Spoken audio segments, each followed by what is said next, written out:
Hi everyone, in our final video before the Christmas break, we are considering the issue of sick leave and the employer who doesn't necessarily believe that the employee is genuinely sick.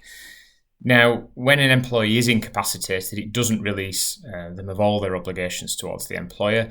They have to obey lawful and reasonable orders, and that can include cooperating with an employer's own absence procedures.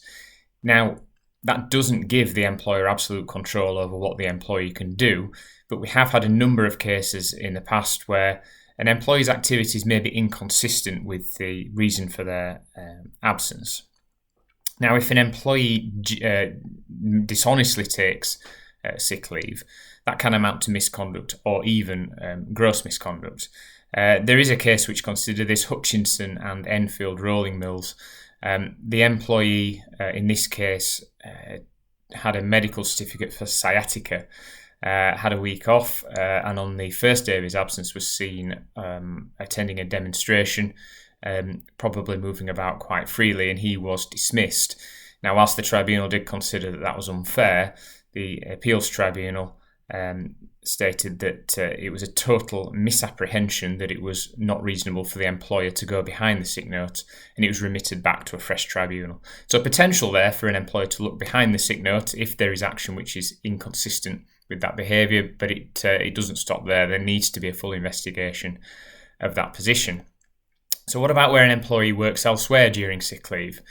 Now, especially if that happens during the hours that the employee would otherwise have been at work, that can be very serious and can amount to gross misconduct potentially.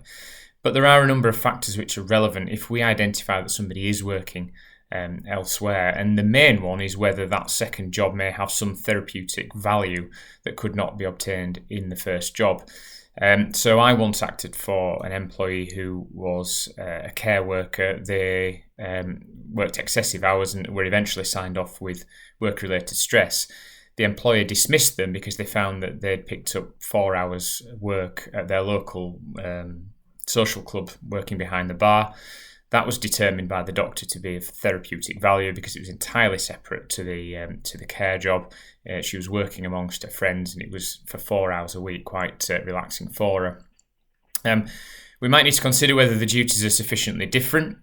So again, that goes back to my case previously. Whether the first job may exacerbate the condition as well as the second job.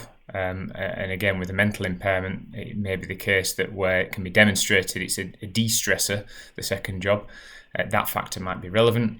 Whether the employee has lied or deliberately concealed facts from the employer, and whether they've been specifically instructed not to undertake any work. So if, for example, the contract already contains a general provision that secondary employment can't be taken up. What about where the employee goes on a leisure activity or a trip abroad? I once had a case where an employee had a sick note for a bad back. She was a cleaner, and we understood that she was riding a ride called the flip-flop, which was a vertical twist and turn ride at a theme park. We were very concerned about that, and that was investigated to the point of dismissal. But again, we can't make snap judgments if we identify that an employee is enjoying themselves whilst on sick leave. There was an employee spotted at a social club whilst signed off work. He was dismissed, and that was deemed to be unfair because it was recommended that the employee get out of the house.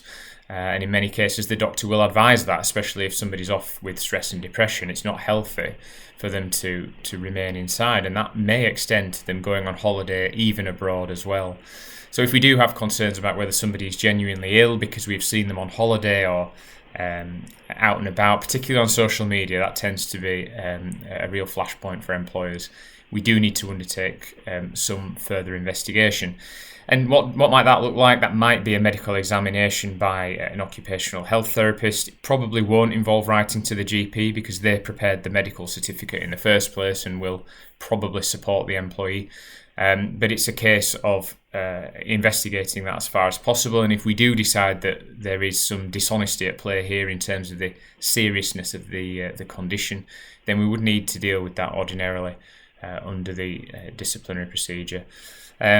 Another safeguard may be the contract of employment, so put a contractual requirement in place for an employee to undertake a medical examination if we require and we may also restrict company sick pay in circumstances where an employee doesn't comply with certain requests for medical information.